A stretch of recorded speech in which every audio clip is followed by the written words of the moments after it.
10% yang awalnya direncanakan berlaku pada Juni dan Juli 2025. Menteri Keuangan Sri Mulyani menjelaskan diskon tarif listrik membutuhkan waktu lebih lama dalam proses penganggarannya, sehingga dinilai tak memungkinkan untuk direalisasi untuk bulan Juni dan Juli ini.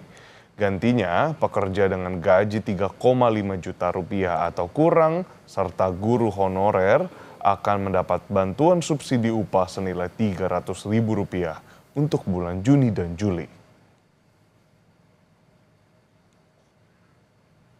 Sudah rapat di antara para menteri dan untuk pelaksanaan diskon listrik ternyata untuk kebutuhan atau proses penganggarannya jauh lebih lambat.